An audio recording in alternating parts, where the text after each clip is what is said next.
estamos bien. Bien, el día de hoy, jueves, usted sabe, es día de enseñanza. Hacemos un saludo cordial a todos los hermanos que también están a través de las redes sociales. Un saludo para el hermano Juan San Miguel y a todos los que están conectados. Dios los bendiga. Rápidamente vamos a la escritura, ya que el tiempo ha avanzado. Apocalipsis capítulo 1, verso 19. Ahí nos hemos quedado. Estamos grabando el 7º video de esta serie de Apocalipsis. Estamos todavía en el capítulo 1, ya son 7 videos que estamos grabando y todavía no terminamos el capítulo 1 del libro de Apocalipsis. Gloria a Dios. Apocalipsis 1, 19 lo van encontrando y se van poniendo en pie en reverencia a la palabra. Recuerde que es palabra de Dios y no de hombre. Apocalipsis 1, 19. Gloria a Jesús. Amén. La palabra siempre se lee para la gloria del Padre que nos creó, gloria del Hijo que nos salvó y la gloria del Espíritu Santo que está presente en la iglesia de Cristo. Dice, amén. Palabra de Dios es esta: escribe las cosas que has visto y las que son y las que han de ser después de estas. Oramos. Bendito y misericordioso Padre mío, Dios del cielo y de la tierra, una vez más, Señor Dios mío, nos presentamos delante de ti, Padre mío, sabiendo que a través de la oración podemos conversar contigo en esta hora. Te pedimos, amado Dios, que sea tu Santo Espíritu quien hable, Señor Dios mío, a través de este barro, Padre bendito, para que tu palabra sea expuesta y pueda tocar el alma y el espíritu de cada uno de los presentes y de los que también puedan ver a través de la transmisión en esta hora. Dios amado, te pedimos que tú abras el entendimiento de cada uno de nosotros, nos dé sabiduría para poder comprender, Señor Dios mío, la profundidad de tu palabra, y que tu palabra, Señor Dios mío, cada día nos transforme, nos corrija, nos cambie, nos prepare y nos permita también poder enseñar a mucha gente, Padre mío, antes de que el tiempo se termine. Padre bendito, en esta hora reprendemos y cancelamos, declaramos inoperante todo poder y imaginación del diablo, y que solamente la voz de tu Santo Espíritu sea la que hable en esta hora con poder y con autoridad. Gracias te damos de todo corazón. Mientras tu palabra es predicada, seas tú, Señor Dios mío, libertando, restaurando, sanando, bendiciendo y dando vida, porque tu palabra tiene el poder para hacerlo. En el nombre de Jesús, amén, amén y amén. Tome su asiento, saque sus cuadernos, sus lapiceros, y vamos a continuar grabando entonces el 7º video de la serie Apocalipsis. El capítulo 19, recuerde que el capítulo 19, el capítulo 1, el verso 19, es muy profundo, en el cual habla de 3 tiempos, porque dice ahí, este verso encierra en sí todo el libro de Apocalipsis. Es un texto que está, hermanos, mencionando las cosas del pasado, porque dice, lo que has visto es el tiempo pasado. ¿Qué es lo que ha visto? Es la visión de Cristo mostrándole a Juan en ese entonces, ¿verdad? Las cosas que ha visto, porque recuerde que Juan vio todo lo que el Señor, cuando se presentó delante de él, le mostró. Las cosas que has visto, ¿ok? Las que son, está en el tiempo presente, y estamos en el capítulo 60, en el capítulo 2 y en el capítulo 3. Las que son, tiempo actual. Las que has visto, tiempo pasado. Las que son, tiempo actual. Las que has visto, capítulo 1. Las que son, capítulo 2 y capítulo 3 de Apocalipsis. Porque recuerda, hasta el Apocalipsis capítulo 3 está sellado el libro. Apocalipsis se sella en el capítulo 3, porque el capítulo 2 y 3 hablan sobre el mensaje a las 7 iglesias del Apocalipsis, ¿verdad? Las 7 iglesias, hermanos, en Asia Menor en aquel entonces, y hoy trasladado a todas las iglesias en el mundo entero. El capítulo 4, donde dice ahí la tercera parte, y las cosas que vendrán después de estas. ¿Cuáles son las cosas que vendrán? Pues eso empieza en el capítulo 4 de Apocalipsis. El capítulo 4, ¿alguien me puede recordar qué habla, o los que han estudiado Apocalipsis, qué es lo que habla en el capítulo 4? En el capítulo 4, rápidamente para avanzar, habla sobre el arrebatamiento de la iglesia. Porque Juan, recuerda que Juan fue llevado, dice, hermanos, ante la presencia del Señor, y él vio muchas cosas. Habla entonces del arrebatamiento, primero el salón del trono, todo lo que hay en el cielo.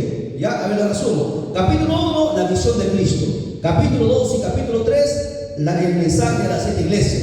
y el capítulo 4 hacia adelante son las cosas que van a pasar en el futuro. El capítulo 4 menciona el salón del trono, menciona el arrebatamiento, menciona la segunda venida, el milenio, la nueva Jerusalén y el cielo nuevo y la tierra nueva. Entonces hay tres tiempos en ese versículo 19 que estamos estudiando. Jesucristo le está hablando a Juan y le dice: hay tres tiempos, Juan. Tiempo pasado, las cosas que has visto. Tiempo presente, las cosas que son. Apocalipsis 2 y Apocalipsis 3. Y las cosas que serán, desde el capítulo 4 hasta el último capítulo de Apocalipsis. ¿Ok? Entonces no se olvide, ese es el centro. Por eso que este verso es como una llave que encierra todo el libro de Apocalipsis. Este verso es fundamental, por eso que está escrito ahí. Entonces no hay más que darle vuelta ahí. Pasamos al siguiente verso, que es el verso 20. Apocalipsis 1:20. Ahí tome su Biblia o lectura ahí. Si sale, ahí lo puede lecturar. Ahí está escrito. Dice: el misterio de las 7 estrellas. Porque recuerde que Juan vio 7 estrellas, vio 7 candeleros, pero esas estrellas estaban, dice, en su diestra. Su diestra es su mano derecha, la diestra. ¿Ok? Y de los 7 candeleros, dice, y de los 7 candeleros, como usted lo puede ver ahí en esa imagen, y cada uno de ellos tiene una representación. O sea, recuerde, aquí estamos hablando de manera simbólica. ¿Ok? Hay 3 tipos de interpretaciones en la Biblia: literal, simbólica y figurativa. Toda la Biblia se estudia en estas 3, hermanos, cosas que les he mencionado. 3 interpretaciones: literal, que tal y cual es lo que está diciendo el Señor. Figurativa es como aquí hacer una figura, ¿no? O simbólica, como nosotros vamos a ver más adelante. Entonces dice ahí, y las 7 estrellas son los ángeles de las 7 iglesias. Hago una pregunta, ¿verdad? Aquí quiero detenerme para que no se me pierda. Hermana Evelina, ¿qué significa la palabra ángel? Porque la Biblia habla de ángel o ángeles. ¿Qué son los ángeles? Si alguien me fuera a preguntar, ¿y qué es un ángel? ¿Qué significa la palabra ángel? A ver, levántenme la mano los que sepan rapidísimo para avanzar. Los que están ahí pueden escribirlo, yo lo veo aquí y le respondo. A ver, porque hablamos de ángeles, ¿no? Y algunos no saben qué significa un ángel. Hermana Edith. Edith, ¿está por ahí? Despierte. Jairo, ¿alguien? Manodildo, ¿qué significa ángel? Tiene un significado. Hablamos de los ángeles. Interesante, ¿no? Un ángel es un mensajero. La traducción literal de la palabra ángel es mensajero. Y si no, tenemos que aprender esas cositas fundamentales, ¿no? Imagínense, no saber. Usted sabe que los ángeles en el Antiguo Testamento aparecían como mensajeros para traer un mensaje de parte de Dios a los hombres. En el Nuevo Testamento de la misma manera. Entonces la palabra literal, la traducción de la palabra ángel es mensajero. ¿Ok? Ya no se va a olvidar. La próxima clase le preguntamos a la hermana Luisa si se acuerdan. ¿Qué significa ángel? Mensajero. ¿Ok? Entonces aquí Jesucristo empieza a explicarle a Juan y le dice que esto es un misterio, pero yo te voy a mostrar qué significa las 7 estrellas. Las 7 estrellas son los ángeles de las 7 iglesias. ¿Y quiénes son esos ángeles? Muchos teólogos dicen que piensan que es un ángel literal que cuida cada iglesia. Eso no puede ser posible, ¿no? Porque dentro de las iglesias hay un representante. En este caso es el pastor o el obispo, como lo veían antes en la iglesia primitiva, se les consideraba obispos o los pastores. Es el representante de la iglesia. Por eso la Biblia lo dice: las 7 estrellas son los ángeles. ¿Por qué? Porque los pastores son los que traen el mensaje, ¿verdad? Son los que enseñan, son los que predican, son los que hablan de los temas de la Biblia, no los que traen el evangelio. Entonces, la palabra ángel ahí no está hablando de un ángel literal, está hablando de una manera figurativa. ¿Ok? Entonces dice ahí, las 7 estrellas son los ángeles de las 7 iglesias. O sea, cada pastor se estaba refiriendo, era un mensaje para los pastores, era un mensaje para las iglesias. Y también dice ahí, los 7 candeleros que has visto son las 7 iglesias. Cada pastor representado por su ángel, representado por su estrella, que es el pastor. No se olvide, ángel, mensajero. No hay nada más que darle vuelta ahí. ¿Alguna pregunta hasta ahí? Sencillo, ¿no? Sencillo de jardín. Bien, con eso terminamos el capítulo 1, nos faltaban estos 2 versos. Vamos a pasar recién al capítulo 2 del libro de Apocalipsis. Muy bien, ahora sí pasamos al capítulo 2, todos por favor. Apocalipsis capítulo 2. Vamos a estudiar el capítulo 2, el capítulo 3, si así el Señor lo permite. ¿Me avisan? Listo. Apocalipsis, ¿se ve ahí? Sí. Vamos a entrar al capítulo 2 y al capítulo 3 rápidamente, si el Señor nos permite terminar. Quiero que rápidamente, quiero que entiendan que para entender Apocalipsis es un tema complicado para algunos tal vez, pero es necesario que nosotros aprendamos. Vamos a ir a un texto en la Biblia, Romanos 9:16. Busquen Romanos 9:16 antes de entrar, porque aquí ya se pone un poco compleja la enseñanza. Desde el 2 hacia adelante vamos a ir desmenuzando bastantes cosas. Romanos 9:16.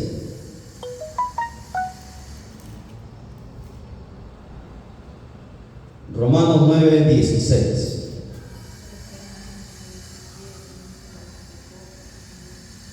Es un texto que tendríamos que siempre tener presente dentro de nosotros. Dice la palabra: así que no depende del que quiere ni del que corre, sino de Dios que tiene misericordia.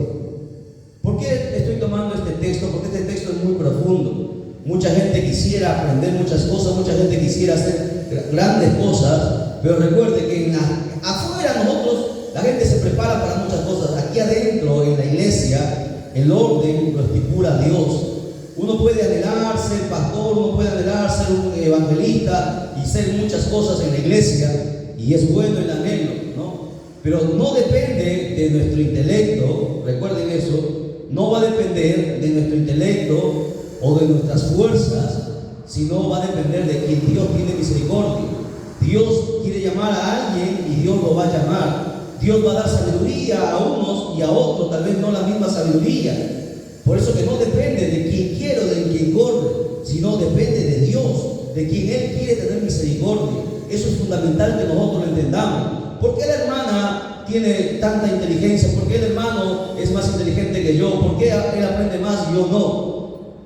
No es porque haya ido a una universidad o esté estudiando en un instituto.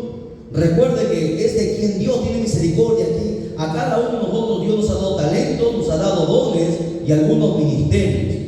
Y eso depende de Dios. No es que mi hermana tenga más ministerios o más talentos o más dones porque es mejor que la otra hermana, sino que a Dios le ha placido entregar a esa persona la inteligencia, el conocimiento, los dones, y Dios sabe por qué lo hace. Lamentablemente hay mucha gente dentro de las iglesias que no entienden eso y nace por ahí en un espíritu de celo, de envidia, de contención. ¿Por qué? Porque ese ministerio es mejor que nosotros. ¿Por qué tiene más llamadas que nosotros? ¿Por qué las iglesias lo llaman y a nosotros no? ¿Por qué ese predicador tiene, la gente le invita, no, a mí no me invita? Ese pensamiento debería salir de nuestra mente. Recuerde que en el camino a Dios no es del quien quiere ni del quien corre. No, mucha gente puede correr porque quiere llegar más arriba, pero recuerde, depende de Dios. Aquí todas las cosas dependen de Dios. ¿Ok? Con ese paréntesis avanzamos entonces. Mensaje de Jesucristo a las 7 iglesias. Empezamos, vamos a estudiar cada iglesia. Primero he puesto ahí un esquema en Juan, en la isla de Patmos, que habla el capítulo 1, verso 9. En ese orden, Juan aparece en la isla de Patmos, se le entrega el mensaje de las 7 iglesias que se encontraban en Asia Menor, y luego Jesucristo es el que se aparece a Juan y empieza a explicarles. ¿Ok?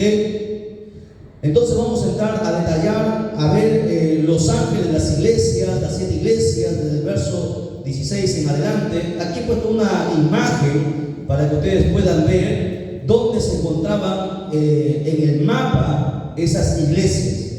Ahí está la Odisea, Filadelfia, Sardis, Tiatira, Pérgamo, Esmirna, Efesos. Todas ellas se encontraban en Asia Menor, en el otro continente. Recuerden que nosotros nos encontramos en el continente americano, estamos lejos para este lado, y ahí usted ve, ahí dice una flechita que dice Patmos.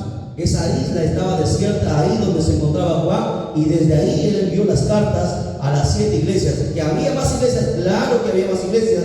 Estas eran las iglesias que más resaltantes, porque eran puntos estratégicos donde llegaban diferentes gente de diferentes partes del mundo, y es por eso que Juan entregó este mensaje para que se esparciera por todo lugar. ¿Ok? Vamos a ver. Aquí hay 4 aspectos que nosotros vamos a tener que ver en cuanto a las 7 iglesias. Primer aspecto. El primer aspecto en cuanto al mensaje que el Señor Jesucristo le entregó a Juan sobre las 7 iglesias es el siguiente, que es un aspecto histórico. ¿Por qué? Porque estas 7 iglesias existieron, no fue un invento. Estas 7 iglesias todavía hasta el día de hoy se conoce dónde estuvieron. En el mapa se puede encontrar y señalar dónde se encontraron estas iglesias. Eran iglesias reales, no templos reales. Cada una de estas iglesias experimentaba los problemas que tienen todas las iglesias, ¿no? Porque en las iglesias siempre va a haber problemas. ¿Por qué? Porque hay gente que tiene diferentes caracteres y donde Dios va a empezar a tratar, y mucha gente no va a querer dejarse guiar por la palabra de Dios, y va a haber siempre conflicto. Y esto decimos para aquellas personas que están buscando las iglesias perfectas.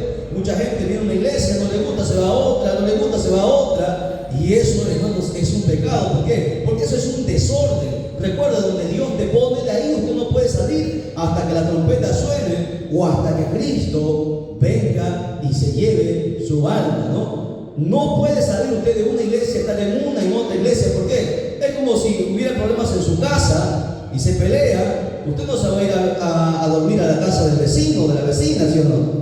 Usted tiene que llegar a su casa, aún haya problemas o no haya problemas.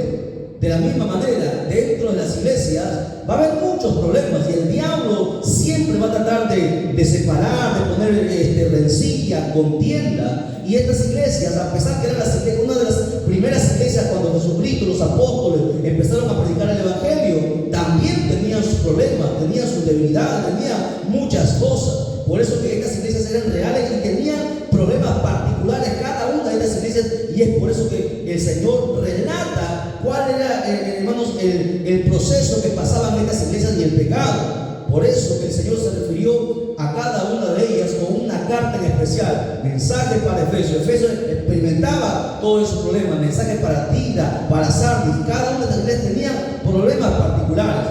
Ese es el primer aspecto. El primer aspecto para entender qué mensaje se le entregó a cada iglesia es que, hermanos, primero, es que estas iglesias sí existieron, fueron reales y que tuvieron sus problemas.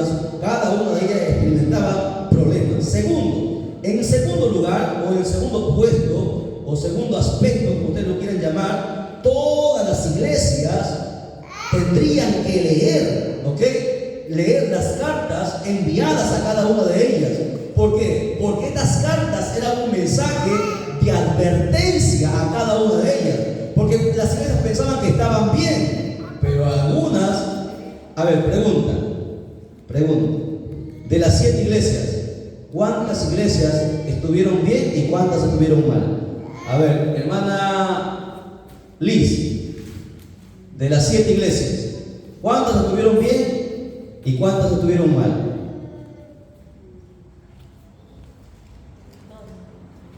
¿Hermana Liz? No se acuerda. ¿Alguien, Jairo? De las 7 iglesias, ¿cuántas estuvieron bien y cuántas estuvieron mal? 3 dice. 2. ¿Cuáles son? ¿Cuáles son las iglesias que estuvieron bien?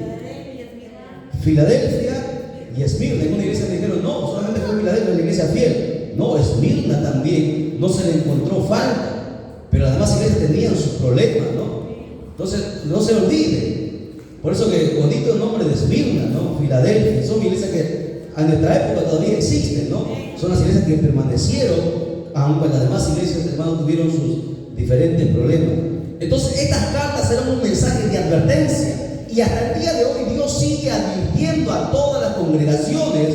Dios nos está advirtiendo no solamente a través de una carta, hoy nos está advirtiendo a través de 66 cartas, 66 libros. Dios nos está advirtiendo. La Biblia es un mensaje de advertencia para todas las personas, creyentes o no creyentes. Ahí en la Biblia se centra lo que va a pasar después que usted se muera, a dónde usted va a ir, qué es lo que el problema que usted está pasando, la solución que usted tiene que encontrar. Usted lo va a encontrar en la Biblia, y Dios a través de la Biblia te quiere advertir para que no te vayas al infierno y al lago de fuego.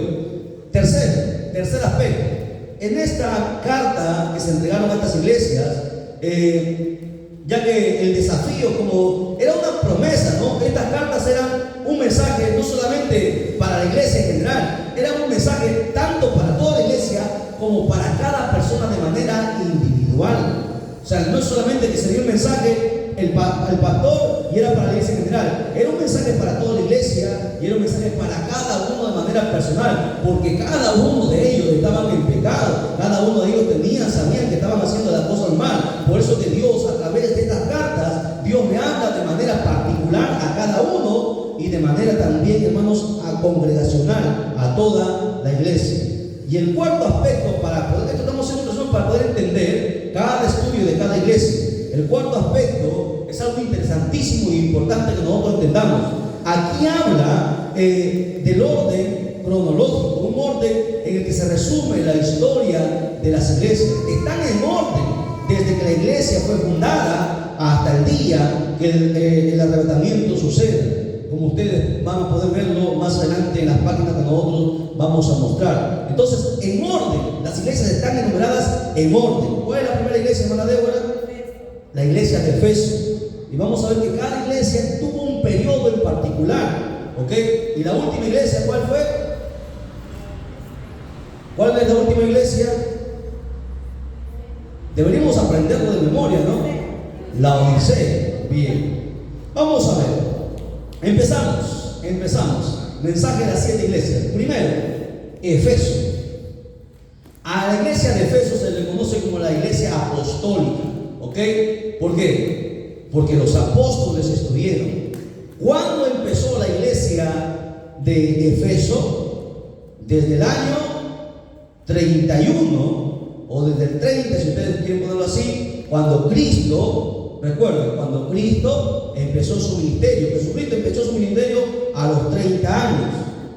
Jesucristo fue primero, después que Él aparece a los 30 años, Él se va a ser bautizado. Luego se va al desierto a ser tentado. Luego, después, en el año 31, Él baja y empieza a llamar a los 12. Y luego se convierte en más y la gente empezó a crecer. Por eso que esta iglesia se conoce como la iglesia apostólica. ¿Por qué? Porque estuvieron todos los apóstoles presentes, estuvieron los apóstoles vivos. ¿Ok? A esta iglesia, escuchen bien, en la iglesia de... ¿hasta qué año? Hasta el año más o menos, es un aproximado, ya hasta el año 100. ¿Por qué? Porque hasta ahí ya no habrían más apóstoles. Recuerden que todos habían muerto. Juan fue el último en morir. Juan más o menos murió en el año 96 al 100. No se sabe exactamente en qué año, por eso se pone hasta el año más o menos 100, que es un aproximado. ¿Ok? A la iglesia de Efeso se le conoce como la iglesia del primer amor. La iglesia que amaba. ¿Por qué? Porque estaba con el fuego, estaba con la llenura, no estaba con toda la pasión. Mataban a uno, se convertían 10, la gente le quitaban sus casas, pero se iban contentos a otro lugar donde no conocían, llevando el evangelio. La iglesia del primer amor, la iglesia que conoció a Jesucristo. Muchos vieron a Jesucristo. Recuerden, por 3 años y medio Jesucristo empezó su ministerio. Mucha gente vio su rostro, mucha gente estuvo con él. Había fuego, los que habían recibido los milagros, las señales, y los apóstoles empezaron a tomar cargo después que Jesucristo partió al cielo. Entonces la iglesia de Efeso se conoce como la iglesia la iglesia apostólica. ¿Desde cuándo? Desde el año 31 hasta el año 100 aproximadamente. Quiero que usted entienda también que durante los primeros 280 años de la historia cristiana, la cristiandad fue prohibida por el Imperio Romano. Recuerden que en ese entonces Roma era la que dominaba en todo el imperio. Era Roma, ¿ok? Y era prohibido el cristianismo. Los emperadores lo prohibieron porque era distinta a todas las religiones que se encontraban de aquel entonces. Una pregunta: ¿cuándo se legalizó el cristianismo? ¿Cómo? Porque nosotros decimos que somos iglesias de Jesucristo, y si le preguntaran a ustedes, ¿usted sabe historia cristiana? Historia cristiana es fundamental que nosotros conozcamos. La historia, mucha gente nos cataloga a nosotros los cristianos como ignorantes, como gente que no conoce, ¿no? Por eso que la gente que estudia en las universidades mira a los evangélicos, los cristianos, como gente ignorante, gente del campo que no sabe nada, por eso que no quieren sobajarse a hablar con nosotros. Porque si nos hacen preguntas y muchos cristianos no están dispuestos a responder o no pueden responder, y algunos responden una cosa por otra. Por eso que la gente nos menosprecia, ¿no? Pero la Biblia nos indica que nosotros hemos sido puestos para la defensa del Evangelio. Tenemos que conocer al menos la historia cristiana para saber de dónde usted viene, por qué se convirtió, cuándo empezó la iglesia cristiana, ¿no? O cuándo se legalizó esta pregunta que les estoy haciendo. La iglesia, recuerde, por cerca de 300 años el cristianismo fue prohibido. La gente hacía sus cultos en las catacumbas, ¿no? A escondidas, a oscuras, en secreto, porque eran perseguidos por el Imperio Romano. Fue en el año 313, un número importante, año 313, en que se legalizó el cristianismo con el edicto de Milán. ¿Por quién? Por el emperador Constantino. Eso es algo fundamental que los niños de la escuela lo saben y los cristianos no lo saben. Nosotros tendríamos que saber eso, ¿no? ¿De dónde viene? Punto importante. En el año 313 entonces se produjo el edicto de Milán. Eso no está en la diapositiva, pero eso lo estoy dando para que usted aprenda, anote ahí en su cuaderno. En el año 325 después de Cristo, obviamente después que Jesucristo nació, este hombre llamado Constantino convocó a un concilio llamado el Concilio de Nicea en un intento por unificar la cristiandad. ¿Qué hizo Constantino? Constantino sabía que como ellos habían conquistado varias naciones y había muchas religiones, tenían muchos dioses. ¿Qué hizo Constantino? Constantino quería unificar a todas las iglesias, y es lo que hizo. ¿Cómo se formó la iglesia católica? En ese año, en el año 325. Y entonces los brujos, los sacerdotes de Moloch, de Acera, los que servían a demonios, a otros dioses, como Constantino los unificó, dijeron: vamos a crear una sola religión, una religión llamada católica. ¿Sabe? A ver, ¿qué significa católica, hermana Evelina? Usted ha sido católica, ¿sí? Todos aquí hemos sido católicos, porque se conoce que todos nacemos en el catolicismo, ¿no? Todos han sido católicos, han ido a la misa en alguna vez. ¿Alguien me puede decir qué significa la palabra católico o católica? Universal. Una sola iglesia. Católico universal. Les voy a preguntar a la próxima clase. Entonces Constantino quiso unificar todas las religiones. ¿Con qué? Con el concilio de Nicea. Él quiso unificar. ¿Y cómo nació la iglesia católica? ¿Por qué Constantino puso el cristianismo como una sola religión?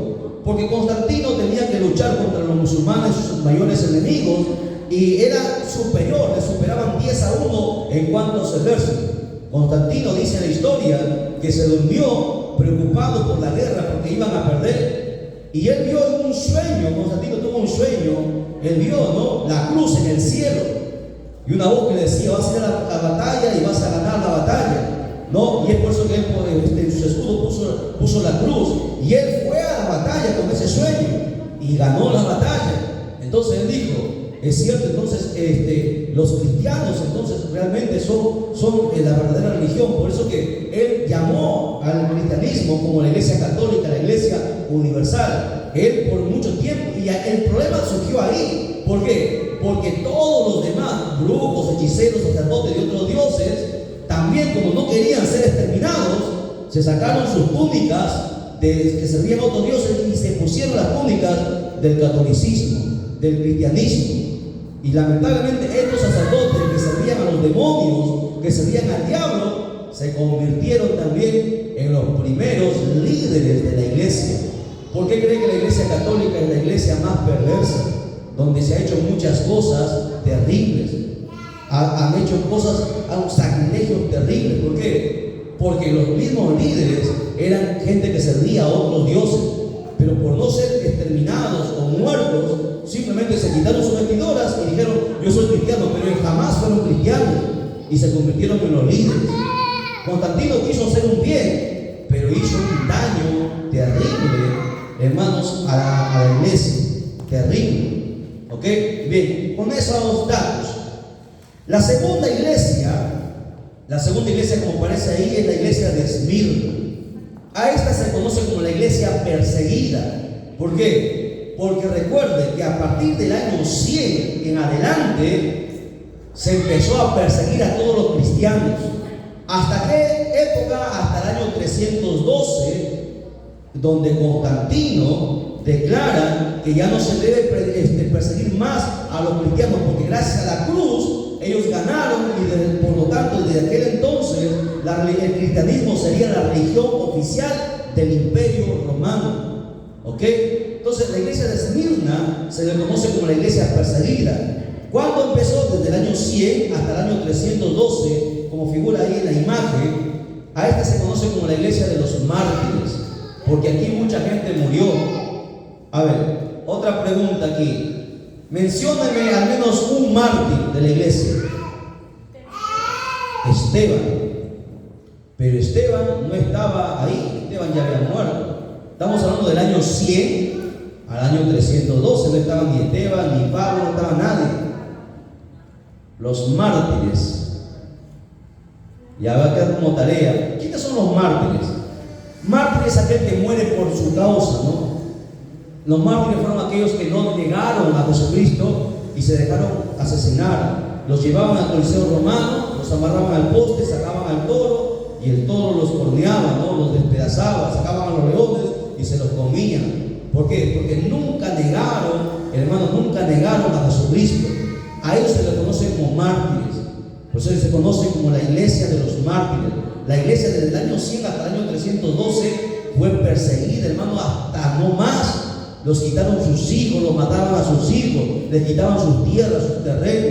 Esa iglesia fue la iglesia más perseguida. Esmirna pasó un proceso terrible. Por eso se conoce como la iglesia perseguida o la iglesia de los mártires. La gente se decía: no importa, voy a morir, pero me voy con el Señor. La iglesia que no negó a Jesucristo. ¿Desde cuándo? Desde el año 100 hasta el año 312 aparece esta iglesia. Porque en el año 312 ya la iglesia empieza a contaminarse. Se contaminó con todas las religiones que se habían mezclado en el cristianismo. Luego viene la iglesia de Pérgamo. Se conoce como la iglesia. A ver, ¿cuáles me dijeron que fueron las iglesias que estaban bien? Filadelfia. ¿Y cuál más? Y Esmirna. Muy bien. Y ahí aparece Esmirna. Por eso se conoce como la iglesia de los mártires.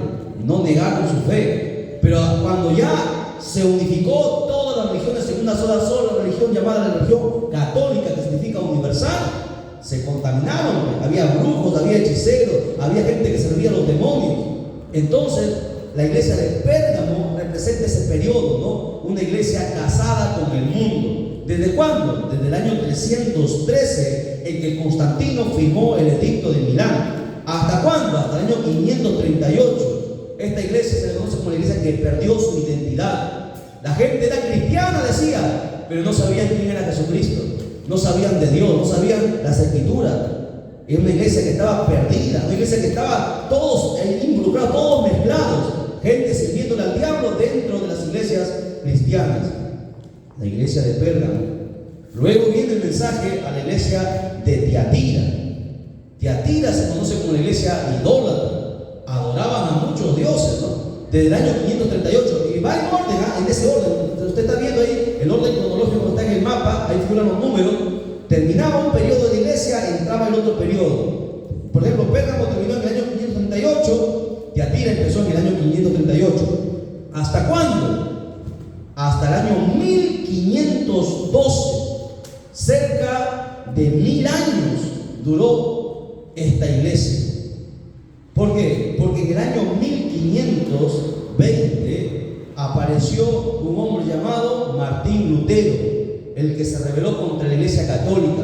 A esta iglesia idólatra se le conoce como aquella iglesia que había una gran corrupción eclesiástica dentro de la iglesia. ¿Qué hacían? Los curas eran millonarios, ¿no? Porque los curas decían: si tu familiar se muere, tú ven y trae unas tantas monedas de oro, nosotros le vamos a echar al alfolí y el alma de tu familiar va a salir del purgatorio y se va a ir al cielo. O sea, se comercializaba las almas, la salvación. Les decían muchas cosas, ¿no? Compra tus indulgencias, compra tus imágenes, llévate esta imagen y vas a ser salvo, ¿no? Entonces, una iglesia había una corrupción eclesiástica, una iglesia llena de idolatría. Ahí es donde nacen las imágenes, ¿no? ¿Por qué? Porque las imágenes las vendían los mismos obispos. Ellos vendían las imágenes y el pueblo los compraba. Y por eso que ellos se llenan de tanto dinero, porque estas imágenes se valían, se llevaban a todas las partes, a todos los países, y la gente los compraba pensando que eran objetos santos, objetos que les iban a bendecir. Así engañaban. ¿Por qué? Porque hasta aquel entonces, escuche bien, hasta aquel entonces nadie entendía lo que la Biblia decía, porque la Biblia había sido traducida del griego hacia el idioma oficial de la Iglesia Católica, que era el latín. Y nadie sabía latín, solamente la Iglesia Católica, solamente los curas, solamente los papas. Y se hacían los cultos, las misas, se hacían en latín. Y la gente no entendía nada, la gente solamente decía amén, amén y amén. Y así pensaban que iban a ir al cielo. Por eso se conoce como la iglesia idólatra. ¿Okay? Hubo una gran corrupción en este periodo. ¿Hasta cuándo? Hasta que apareció Martín Lutero, que fue un sacerdote. Él dejó su sotana y él empezó a traducir la Biblia. De latín la tradujo al alemán. La primera traducción que se hizo fue al alemán. Y cuando él la tradujo, él quedó pasmado, porque todo lo que le había enseñado la Iglesia Católica estaba fuera de lo que la Biblia decía. No, la Iglesia Católica le había enseñado a adorar a María, a las imágenes, a las estatuas, y todo eso estaba fuera. Por eso que Martín Lutero clava las 95 tesis en la puerta de la iglesia, y él se revela. Luego, después de eso, aparece el periodo de la iglesia de Sardis. Esta iglesia fue la iglesia reformada por el protestantismo. ¿Por qué se conocía antes como protestantes? Porque la iglesia protestó en contra de la corrupción que había en todas las malas enseñanzas que se habían dado. ¿Desde cuándo aparece esto? Más o menos del año 1517 hasta el año 1755, donde se abandonó de la abominación y la apostasía de Roma, se apartaron. Luego viene, ya la hora nos ganó. Vamos a verlo en resumen cada una de las iglesias, solamente estamos haciendo un resumen para la próxima clase. Luego está la iglesia de Filadelfia, la iglesia conocida como la iglesia que tenía el amor fraternal o el amor filial, una iglesia que se amaba. ¿Por qué? Porque ya hasta ese entonces, del año 1755, ya todas las personas empezaron a leer la Biblia en su propio idioma, y ellos se empezaron a dar cuenta que tenían que amar, que el Dios de la Biblia era un Dios de amor. Porque ¿qué hacían los curas? ¿Qué hacían los papas? Enseñaban que el Dios de la Biblia era un ogro. Si no le hacías caso, si no le pagabas, si no le dabas dinero, te iba a mandar al infierno. La gente no servía a Dios por amor, no servía por temor. Pero en este año 1755, ya todo el mundo tenía casi la Biblia en su propio idioma. Por eso que la gente empezó a cambiar. Entonces se le conoce como la iglesia fraternal, empezaron a ayudarse. Era una iglesia que se empezó recién a avivar el fuego, recién a avivar los dones, y hasta el año 1844. ¿Por qué? Porque hasta esa época empieza el otro periodo de la iglesia de la Odisea, una iglesia indiferente, una iglesia mundana, una iglesia perversa, una iglesia donde no se conoce a Dios en este tiempo, no se sirve a Dios como debe ser servido. ¿Hasta cuándo? ¿Hasta cuándo? Hasta el arrebatamiento suceda. Nosotros nos encontramos en este último periodo, la última iglesia, la Odisea, donde se muestra la apostasía. ¿No está visto? Muchas iglesias. Entra a internet nada más y busque, ¿no? Que se hacen shows dentro de las iglesias. Ahora hay un montón de pastoras con vestidos cortos y se le ve las curvas, se le ve todo. Una iglesia mundana donde hacen un montón de shows dentro de las iglesias. ¿Por qué? Porque Y ahí es donde nosotros nos encontramos, ¿no? Una iglesia sin el fuego, sin espíritu, sin el conocimiento de Dios.